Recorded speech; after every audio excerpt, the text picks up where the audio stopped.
خاتم الأنبياء والمرسلين سيد البشر والورى ولقد رآه نزلة أخرى عند سدرة المنتهى. اللهم صل وسلم وبارك على رسول الله سيدنا ومولانا وحبيبنا وشفيعنا وقرة أعيننا محمد صلى الله عليه وسلم الفاتح لما أغلق والسابق لمن سبق الهادي إلى صراط المستقيم وعلى آله وصحبه أجمعين. Rekan-rekan yang berbahagia, kita bersyukur kepada Allah Subhanahu wa taala bisa menyelenggarakan syiar di pagi hari ini.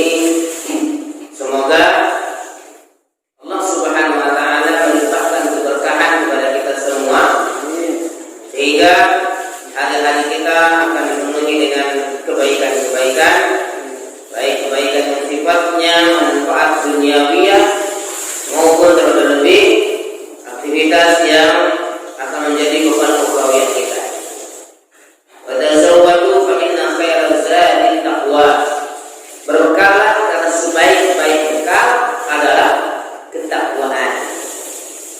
Dan itu untuk bekal di dunia dan akhirat. Salawat dan salam kepada baginda Rasulullah Muhammad sallallahu alaihi wasallam. Allahumma shalli ala sayyidina Muhammad wa ala alihi wa sahbihi ajma'in. Baik, di sesi ini kita akan kembali mengulas masih tema besarnya adalah dakwah Nabi Muhammad sallallahu alaihi wasallam keluar dari Jazirah Arab dengan menggunakan korespondensi, ya kan? Karena pada waktu itu belum ada radio, belum ada televisi, apalagi sosial media. Ya.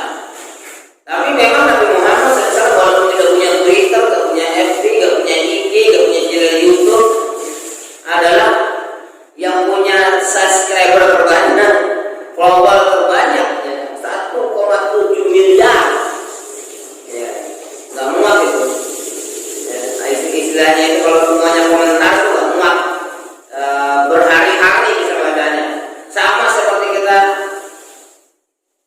nggak akan kuat, orang-orang kayak kita ini nggak akan kuat baca undang-undang cipta kerja 909 halaman, lebih tebal, lebih banyak halamannya daripada halaman Mushaf Al-Quran.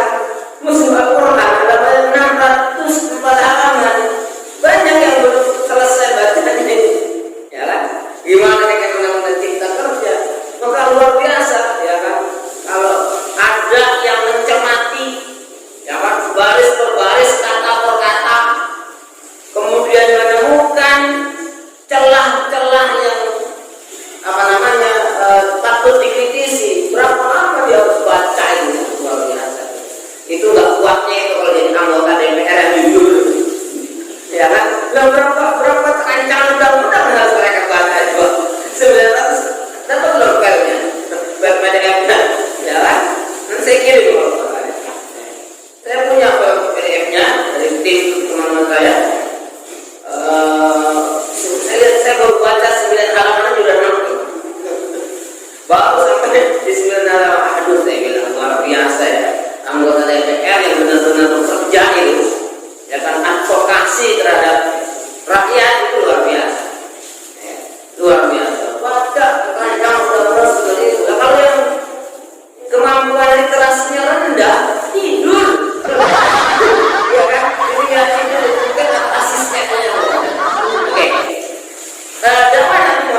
ekspedisi untuk menangani hal itu, ya, untuk menangani hal tersebut. Lihat, prediksi atau forecasting yang disampaikan dalam surat begitu adalah tentang gejolak dunia internasional di waktu itu, Persia dan Romawi, yang saya singgung kan, di mana terjadi gesekan luar biasa antara dua negara adidaya ini, Romawi dan Persia. Disebutkan Romawi kalah, tapi setelah kekalahannya, setelah kekalahannya itu akan menang fi adnal ardi, di tanah yang rendah, sampai lokasi geografisnya itu digambarkan. Bayangkan juga kemampuan forecasting yang luar biasa itu, ya. Nah, ini kan dimiliki oleh Nabi Muhammad SAW. Maka kalau kita menggunakan ini sebagai fenomena rekayasa sosial misalnya, ya, bagaimana Nabi Muhammad SAW bisa melakukan sebuah rekayasa masyarakat pada waktu itu? Walaupun tanda kutip, rekayasa itu kalau dalam kamus besar bahasa Indonesia itu kan berkonotatif negatif, tetapi di dalam implementasinya bisa dilakukan dalam kondisi positif. Kita kembali dulu. Sudah kan tentang bagaimana masyarakat Madinah dipolak oleh Nabi Muhammad SAW. Begitu pula dalam usaha beliau ketika menyampaikan surat-surat itu kepada penguasa-penguasa di luar Jazirah Arab. Kita kemarin terakhir baca adalah surat Rasulullah SAW kepada Heraklius, Kaisar Romawi, yang kebetulan sedang melakukan kunjungan kerja, bahasa kita sekarang sedang mengontrol terhadap kekuasaannya ke Romawi Timur. Pada waktu itu posisinya ada di Syam. Di Syam itu banyak orang Arab. Tahu Heraklius bisa bahasa Arab kan? Kan tidak bisa bahasa Arab. Ambil penerjemah, kemudian suka dibaca surat itu min Muhammad Sallallahu Alaihi Wasallam, ya kan? Ila abdil Rum. Kemudian apa? Dikatakan aslim taslam, masuklah Islam, itu akan selamat. Kemudian untuk mengetahui isi surat ini secara mendalam, maka beliau melakukan cross check. Dicatat orang Arab yang akan disebar tulisanti, disebar intel untuk cari siapa gerangan Muhammad bin Abdullah yang mengaku sebagai Rasul itu. Walaupun kalau dikorelasikan dengan ajaran yang menjadi base orang Romawi, ajaran Nasrani, mereka menemukan di kitab suci itu tentang an-nusyra dan bisyara, ya kan, kabar-kabar kenabian yang akan datang dari yang disampaikan oleh Isa ibn Maryam. Maka kita kemarin yang menyampaikan ada satu hadis dalam kitab Bukhari dan Sahih Bukhari, ya, tentang dialog antara Heraklius dan dengan orang Arab. Yang orang Arab itu adalah punya kedekatan nasab dengan siapa orang yang nasabnya paling dekat. Makanya kalau mau tahu hakikatnya orang-orang itu, tanya orang dekatnya. Orang dekatnya. Dia mau tanya orang dekatnya. Sopir katanya. Hati-hati.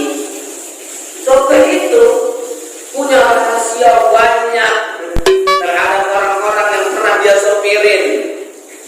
Bayangkan kalau kemudian sopir-sopir itu tidak beriman dan tidak punya etika, bisa dijual informasi dia, ya kan? Rahasia perusahaan sedikit banyak dia tahu. Mungkin pembicaraan dilakukan di mana? Di dalam mobil dalam perjalanan dari satu tempat ke tempat lain. Apalagi yang punya kesempatan untuk masuk ke ruangan siapapun di sini siapa? Oke, ya kan? Makanya kopi ini harus diperhatikan, ya kan, perutnya, ya kan, di kepalanya harus perhatikan, ya. Amankan dapurnya, amankan perutnya, ya kan, karena tidak khawatir ada intelijen di perusahaan, misalnya perusahaan apa, kita bilangnya kompetitor, kan? Bisa saja, ya, tapi saya pasti punya standar operasional tersebut. Tapi disitulah kemudian orang dekat itu tahu betul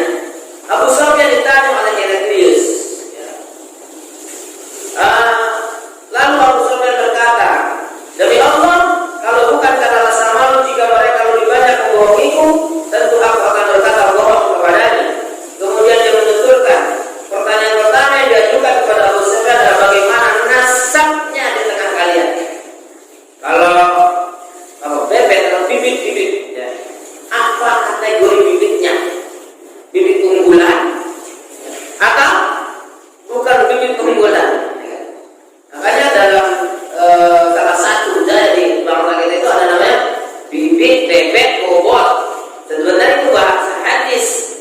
Kalau orang mau nikah seluruhnya namanya bibit, bebek, bobot. Bahasa hadisnya ada nggak? Ada. Jawab. Lima diha, linasabiha. Ya. Kemudian lidiniha. Nah, cuman dibahasakan ke disinian aja. Ya. Maka di sini kita bisa melihat pandangan Abu Sufyan masih bisa dikatakan dia menyampaikan info secara objektif. Karena kalau dia mau subjektif, mereka ini belum. Abu Sufyan dengan dakwah Islam itu belum banyak sentuhannya. Kecuali mereka pernah berselisih. Terakhir perselisihannya adalah perang Khandaq. Perang Khandaq yang Allah SWT tolong kaum muslimin dengan pasukan berupa hujan dan badai. Sebelumnya Abu Sufyan perang dengan Nabi Muhammad SAW dia di Uhud. Uhud itu pimpinan pasukan Quraisy Abu Sufyan. Jadi kita tahu sejarah Uhud, bagaimana porak-poranda barisan kaum muslimin sampai Nabi Muhammad SAW terluka. Ya kan? Kita juga dapat pelajaran betapa pentingnya ketaatan kepada pemimpin dari perang Badar. Lalu dijawab, bagaimana nasabnya dengan kalian? Dia orang yang terpandang di antara kami. Apakah? Jadi nasabnya bagus, darah biru lah, gitu kan? Darah terahnya terah bagus. Ada yang tahu terahnya? Kakek nomor berapa yang Anda tahu? Nabi Muhammad itu kalau kita lihat data kitab sirah, nasabnya ketahuan sampai Adam. Kita pasti sampai Adam tadi tidak tahu urutannya ketemu siapa. Ya, jangan-jangan di sini ini sebenarnya ada nasabnya ketemu di kakek nomor berapa, ya kan? Di antara teman-teman, ya. Ternyata perjalanan nasab itu bisa membuat kita tahu bagaimana Kiai Ahmad Dahlan dan Hasyim Asy'ari nasabnya bertemu di kakek nomor sekian, ya kan? Di antara para ulama Nusantara. Tapi orang grassroots, ya kan? Dulu nggak tahu apa berantem aja itu, udah Muhammadiyah sama Nahdlatul Ulama itu udah kayak madhab, ya. Padahal organisasi kemasyarakatan kan, ya kan? Udah kayak udah mirip madhab itu kalau di Indonesia. Ya. Dan ternyata keduanya membangun pembangunan kesatuan Republik Indonesia dengan cara-cara dan pekerjaan mereka. Lalu apakah pernah ada seseorang sebelumnya yang berkata seperti yang dia katakan? Ada nggak orang yang pernah ngaku nabi di tempat kalian itu sebelum dia? Nggak ada, kata Abu Sufyan. Apakah di antara bapak-bapaknya ada yang jadi raja? Nasabnya ada yang jadi raja nggak? Nggak ada. Sampai ketemu itu nggak ada. Raja nanti ketemu di Sulaiman, yang jauh. Raja siapa enggak? Nabi dia, Ismail dan Ibrahim yang berkah. Ya kan? Apakah ada yang mengikutinya dari kalangan orang-orang terpandang dan orang-orang yang ngikut ajarannya dia itu yang jadi pengikutnya dari jenis kalangan masyarakat seperti apa? Kalau kita melihat kan dari kaum budak ada, anak-anak ada, orang kaya ada, ya kan? Makanya kalau di list itu orang yang pertama kali masuk Islam dari kalangan wanita Khadijah, dari anak-anak Ali, dari Abu Sahaya Zaid bin Hadisah, ya kan? Makanya orang-orang yang pertama di antara mereka ada, ya kan? Tapi jumlahnya makin banyak. Kalau orang-orang kaya ada juga.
hijrah aja, ketika malam hijrah aja, kekayaan orang Quraisy yang dititipkan, harta-harta mereka yang dititipkan kepada Nabi Muhammad untuk dijaga, dibalikin. Coba orang udah mau dibunuh, orang udah mau dia persekusi, bahkan hidup atau mati. Ya dipilih pemuda-pemuda yang gagal-gagal, jagoan-jagoan dalam akhirat apa itu untuk menjarakan apa membunuh kan pada waktu itu. Nggak ada. Sampai umur 35 tahun itu kan mendapatkan gelar Al-Amin. Tapi bukti tahun kemudian mereka lupa orang Rasulullah kalau dulu mereka pernah menyebut Muhammad bin Abdullah sebagai Al-Amin yang dapat dipercaya, karena tidak pernah ada orang yang dibohongin sebelum dia jadi nabi. Bukti atau masa dibohongin, dilakukan kebohongan, dan tidak pernah namanya sifat wajib yang ada pada diri nabi itu sidik jujur. Ya sejujurnya kita itu minimal pernah bohong sama istri. Bohongnya dibungkus di kalimat OTW. Ayah lagi di mana? Semua makanya juga OTW. Ya. Lagi di mana? OTW. Udah sampai mana? OTW. Kapan berangkatnya? OTW. Oh juta kon wae maksudnya. OTW itu berapa wae? Oh juta kon wae. Semua adalah OTW. Untuk apa? Membungkus yang tidak jujur apa? OTW akan menuai. Padahal belum keluar dari pintu rumah. Ada lampu merah yang durasinya itu panjang banget dalam pintu rumah itu. Itu adalah lampu merah tuh. Ya kan? Anak yang ganti bebas. Apa aja lah ya kan? Macam-macam gitu. Kalau kita tidak memiliki kedisiplinan yang tinggi, itu lampu merah paling berbahaya itu lampu merah dalam rumah itu. Kalau pagar, kalau kita belum buka pintu pagar, itu masih lampunya masih merah. Nggak pernah berkhianat, nggak pernah berbohong. Tidak pernah selama kami bergaul dengannya, kami tidak pernah melihat ungkapan itu. Tidak ada lagi kata-kata lain yang memungkinkan bagiku untuk mengurai keterangan. Tetapi kemudian Heraklius bertanya lagi, apakah kalian memeranginya setelah dia mengaku sebagai nabi? Oh iya, ya. Kepentingan kami tergabung, brother. Ya kan? Apa kepentingannya? Kepentingan yang apa? Kenapa? Dia ini anak yatim. Dari dulu di masyarakat itu namanya anak yatim. Itu maaf ya, sering maaf. Ada pandangan orang-orang anak yatim itu sebagai masyarakat kelas 2, masyarakat yang harus dikasihani, enggak layak memimpin.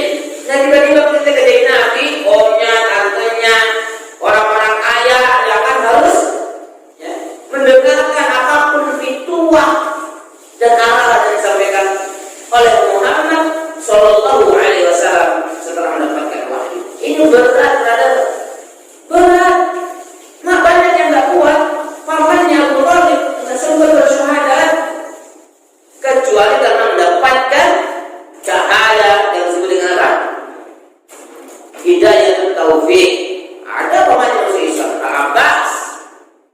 Ada Hamzah bin Abdul Muttalib. Masih Islam, paman kandung Abu Syakib. Abu Talib Abu Syakib juga. Tapi itulah kenyataan kita di hadapan hidayah Allah Subhanahu. Kita semua bisa mendapatkan syahadat, nasihat, dan itu menurut kajian akidah bagian dari hidayah. Tapi mendapatkan taufik untuk menetapi nasihat itu dalam hidup kita, itu beda. Maka ya kami perangi dia. Kadang kami menang, kadang dia menang. Maksudnya di perang Badar kami kalah, di perang Uhud kami menang. Tapi di perang berikutnya nggak ada. Orang Quraisy menang kami. Kenapa? Ada syarat kemenangan yang jelaskan. Lalu kemudian dia berkata, sembahlah Allah. Apa sih yang diperintahkan kepada kalian? Kalian itu diajak ngapain sama Muhammad bin Abdullah? Apa katanya? Dia berkata, sembahlah Allah semata, jangan menyuguhkan dengan suatu apapun. Ajaran Islam, ya kan? Tinggalkan apa yang dikatakan oleh bapak-bapak kalian tentang beragama. Tapi ikutilah wahyu. Dia juga menyuruh kami mendirikan sholat, bersedekah, menjaga kehormatan diri, menjalin hubungan persaudaraan. Lalu dia berkata,